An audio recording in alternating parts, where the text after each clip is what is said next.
श्रीमद भगवद्गीता मराठी अनुवाद अध्याय 18। अर्जुन म्हणाला, हे ऋषिकेशा, हे केशी निषूदना, मी संन्यास आणि त्याग यांचे तत्व वेगवेगळे जाणू इच्छितो। भगवान श्रीकृष्ण म्हणाले, कित्येक पंडित काम्य कर्माच्या त्यागाला संन्यास म्हणतात, तर दुसरे काही विचारकुशल लोक सर्व कर्माच्या फळाच्या त्यागाला त्याग म्हणतात। कित्येक विद्वान असे म्हणतात की सर्व कर्मे दोषयुक्त आहेत म्हणून ती टाकणे योग्य होय, आणि दुसरे विद्वान असेही म्हणतात की यज्ञ, दान आणि तप रूप कर्म टाकणे योग्य नाही। हे पुरुषश्रेष्ठ अर्जुना, संन्यास आणि त्याग या दोहोंपैकी प्रथम त्यागाच्या बाबतीत माझा निर्णय ऐक। कारण त्याग सात्विक, राजस व तामस या भेदांमुळे 3 प्रकारचा सांगितला गेला आहे। यज्ञ, दान आणि तप रूप कर्म टाकणे योग्य नाही, उलट ते अवश्य केले पाहिजे। कारण यज्ञ, दान व तप ही 3ही कर्मे बुद्धिमान माणसांना पवित्र करणारे आहेत। म्हणून हे अर्जुना, ही यज्ञ, दान व तप रूप कर्म तसेच इतरही सर्व कर्तव्य कर्मे आसक्ती आणि फळांचा त्याग करून अवश्य केली पाहिजेत। हे माझे निश्चित असे उत्तम मत आहे। निषिद्ध आणि काम्य कर्माचा तर स्वरूपतः त्याग करणे योग्यच आहे, परंतु नियत कर्माचा स्वरूपतः त्याग योग्य नाही, म्हणून मोहाने त्याचा त्याग करणे त्याला तामस त्याग म्हटले आहे। जे काही कर्म आहे ते दुःख रूपच आहे असे समजून जर कोणी शारीरिक त्रासाच्या भीतीने कर्तव्य कर्म सोडून देईल, तर त्याला असा राजस त्याग करून त्यागाचे फळ कोणत्याही प्रकारे मिळत नाही। हे अर्जुना, जे शास्त्रविहित कर्म करणे कर्तव्य आहे, या भावनेने आसक्ती आणि फळ यांचा त्याग करून केले जाते, तोच सात्विक त्याग मानला गेला आहे। जो मनुष्य कुशल नसलेल्या कर्माचा द्वेष करीत नाही आणि कुशल कर्मात आसक्त होत नाही, तो शुद्ध सत्वगुणी पुरुष, संशयरहित ज्ञानी व खरा त्यागी होय। कारण शरीरधारी कोणत्याही माणसाकडून पूर्णपणे सर्व कर्माचा त्याग केला जाणे शक्य नाही, म्हणून जो कर्मफळाचा त्यागी आहे तोच त्यागी आहे असे म्हटले जाते। कर्मफळाचा त्याग न करणाऱ्या मनुष्यांना कर्माचे बरे, वाईट व मिश्र असे 3 प्रकारचे फळ मेल्यानंतर जरूर मिळते, परंतु कर्मफळाचा त्याग करणाऱ्या मनुष्यांना कर्माचे फळ कधीही मिळत नाही। हे अर्जुना, सर्व कर्माच्या सिद्धीची ही 5 कारणे कर्माचा शेवट करण्याचा उपाय सांगणाऱ्या सांख्यशास्त्रात सांगितली गेली आहेत, ती तू माझ्याकडून नीट समजून घे। कर्म पूर्ण होण्यासाठी अधिष्ठान करता निरनिराळ्या प्रकारची करणे, अनेक प्रकारच्या वेगवेगळ्या क्रिया, तसेच 5वे कारण दैव आहे। मनुष्य मन, वाणी आणि शरीर यांनी शास्त्राला अनुसरून किंवा त्याविरुद्ध कोणतेही कर्म करतो, त्याची ही 5ही कारणे असतात। परंतु असे असूनही जो मनुष्य अशुद्ध बुद्धीमुळे कर्मे पूर्ण होण्यामध्ये केवळ आणि शुद्ध स्वरूप आत्म्याला करता समजतो, तो मलिन बुद्धीचा अज्ञानी खरे काय ते जाणत नाही। ज्या माणसाच्या अंतःकरणात मी करता आहे असा भाव नसतो, तसेच ज्याची बुद्धी सांसारिक पदार्थात आणि कर्मात लिप्त होत नाही, तो माणूस या सर्व लोकांना मारूनही वास्तविक तो मारत नाही आणि त्याला पापही लागत नाही। ज्ञाता, ज्ञान आणि ज्ञेय या 3 प्रकारच्या कर्माच्या प्रेरणा आहेत, आणि कर्ता, करण किंवा क्रिया हे 3 प्रकारचे कर्मसंग्रह आहेत। गुणांची संख्या सांगणाऱ्या शास्त्रात ज्ञान, कर्म आणि कर्ता हे गुणांच्या भेदाने 3 प्रकारचेच सांगितले आहेत, तेही तू माझ्याकडून नीट ऐक। ज्या ज्ञानामुळे माणूस निरनिराळ्या सर्व भूतांमध्ये एक अविनाशी परमात्मभाव विभागरहित समभावाने भरून राहिला आहे असे पाहतो, ते ज्ञान तू सात्विक आहे असे जाण। परंतु ज्या ज्ञानाने मनुष्य सर्व भूतांमध्ये भिन्न भिन्न प्रकारांचे अनेक भाव वेगवेगळे जाणतो, ते ज्ञान तू राजस जाण। परंतु जे ज्ञान एका कार्यरूपी शरीरातच पूर्णासारखे आसक्त असते, तसेच जे युक्तिशून्य, तात्विक, अर्थाने रहित आणि तुच्छ असते, ते तामस म्हटले गेले आहे। जे कर्म शास्त्रविधीने नेमून दिलेले असून कर्तेपणाचा अभिमान न बाळगता फळाची इच्छा न करणाऱ्या माणसाने राग व द्वेष सोडून केलेले असते, ते सात्विक म्हटले जाते। परंतु जे कर्म अतिशय परिश्रमपूर्वक तसेच भोगांची इच्छा करणाऱ्या किंवा अहंकार बाळगणाऱ्या माणसाकडून केले जाते, ते राजस म्हटले गेले आहे। जे कर्म परिणाम, हानी, हिंसा आणि सामर्थ्य यांचा विचार न करता केवळ अज्ञानाने केले जाते, ते तामस होते। जो करता आसक्ती न बाळगणारा, मी माझे न म्हणणारा, धैर्य व उत्साहाने युक्त, कार्य सिद्ध हो ना न हो त्याविषयी हर्ष, शोकादी विकारांनी रहित असलेला असतो, तो सात्विक म्हटला जातो।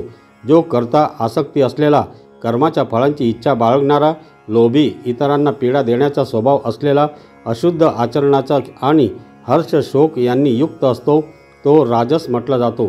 जो करता अयुक्त, अशिक्षित, घमेंडखोर, धूर्त, दुसऱ्यांची जीवनवृत्ती नाहीशी करणारा, शोक करणारा, आळशी आणि दीर्घसूत्री असतो तो तामस म्हटला जातो.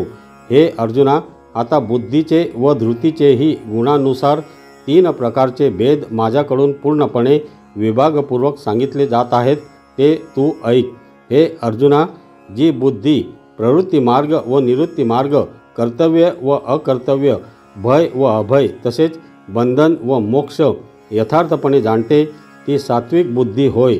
हे अर्जुना, मनुष्य ज्या बुद्धीमुळे धर्म व अधर्म तसेच कर्तव्य व अकर्तव्य यथा योग्य रीतीने जाणत नाही ती बुद्धी राजसी होय. हे अर्जुना, तमोगुणाने व्यापलेली जी बुद्धी अधर्मालाही हा धर्म आहे असे मानते तसेच याच रीतीने इतर सर्व पदार्थांनाही विपरीत मानते ती बुद्धी तामसी होय. हे अर्जुना, ज्या अव्यभिचारिणी धारणशक्तीने मनुष्य ध्यान योगाने मन, प्राण व इंद्रिये यांच्या क्रिया धारण करीत असतो ती धारण सात्विक होय. परंतु हे अर्जुना, फळाची इच्छा असलेला मनुष्य अति आसक्तीमुळे ज्या धारणशक्तीने धर्म, अर्थ व काम यांना धारण करतो ती धारणा राजसी होय. हे अर्जुना, दुष्ट बुद्धीचा मनुष्य ज्या धारणशक्तीमुळे झोप, भीती, काळजी, दुःख आणि उन्मत्तपणाही सोडत नाही अर्थात धारण करून राहतो ती धारणा तामसी होय. ही भरतवर्षा, आता 3 प्रकारचे सुखही तू माझ्याकडून ऐक.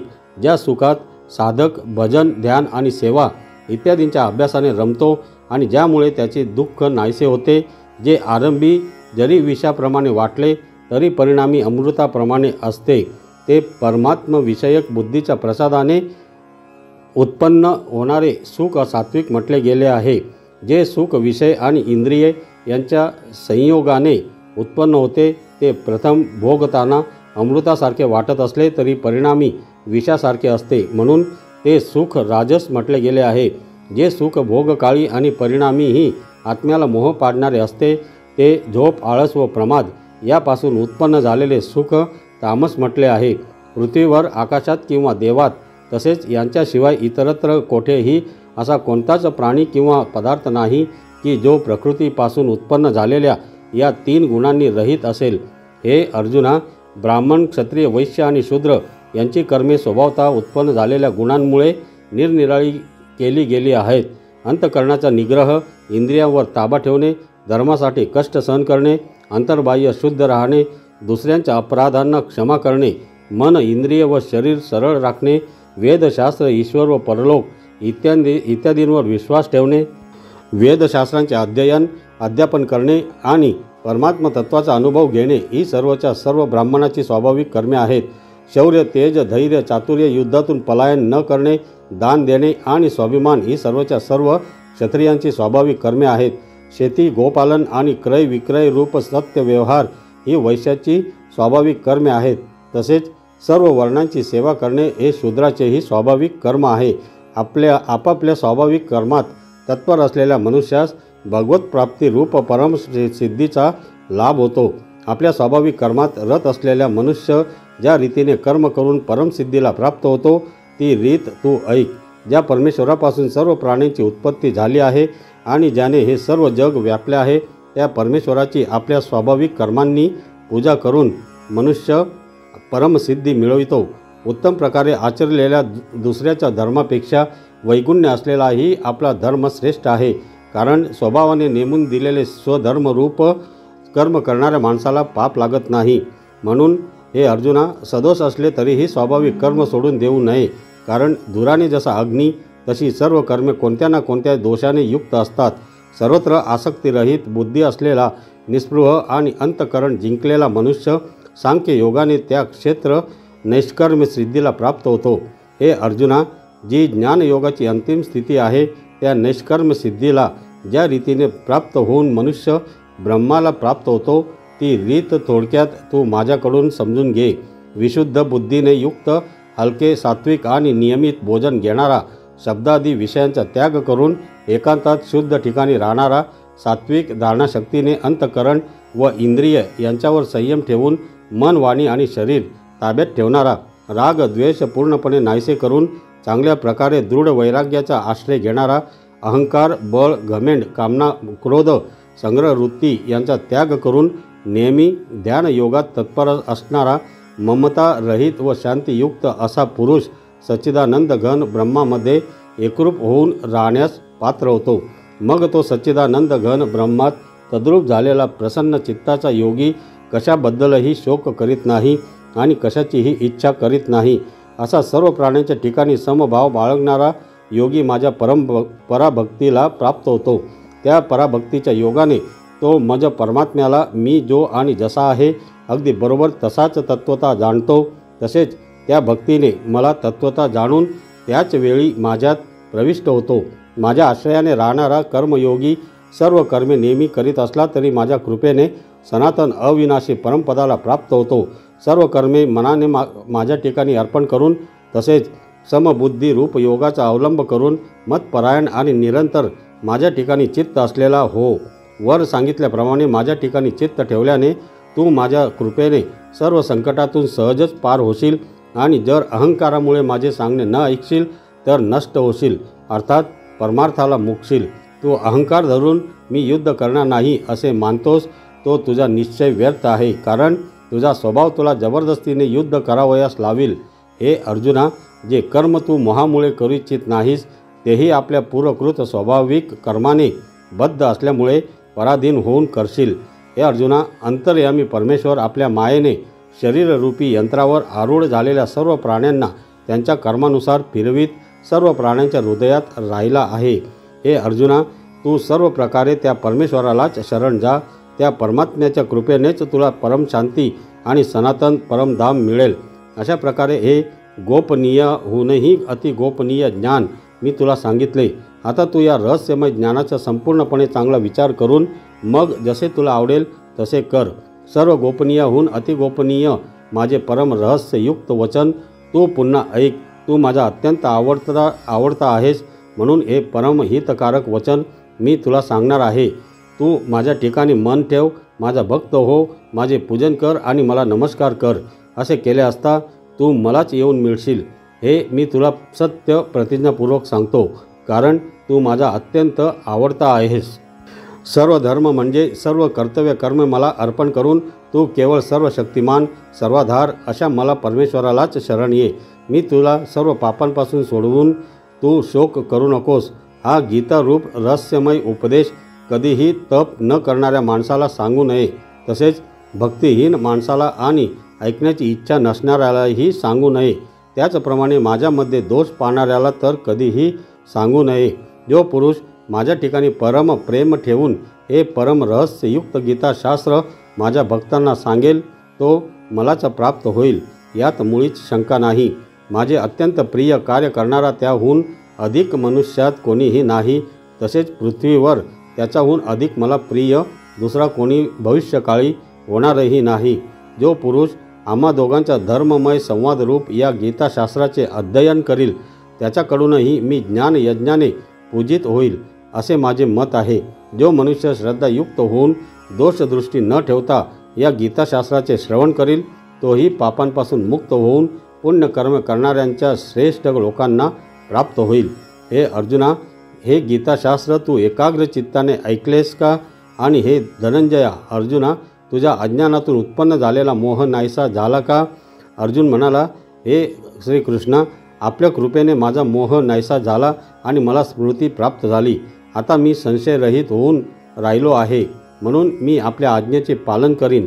संजय म्हणाले, अशा प्रकारे मी श्री वासुदेव आणि महात्मा पार्थ म्हणजे अर्जुन यांचा हा अद्भुत रहस्यमय रोमांचकारक संवाद ऐकला.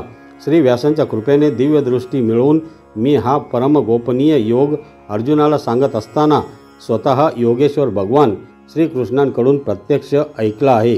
हे महाराज धृतराष्ट्र, भगवान केशव, श्रीकृष्ण आणि अर्जुन यांचा हा रहस्यमय कल्याणकारक आणि अद्भुत संवाद पुन्हा पुन्हा आठवून मी वारंवार आनंदित होत आहे.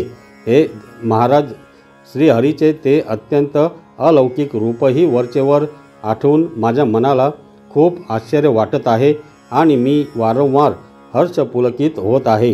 जेथे योगेश्वर भगवान श्रीकृष्ण आहेत आणि जेथे गांडीव धनुष्य धारण करणारा पार्थ अर्जुन आहे, तेथेच श्री विजय विभूती आणि अचल नित्य आहे, असे माझे मत आहे.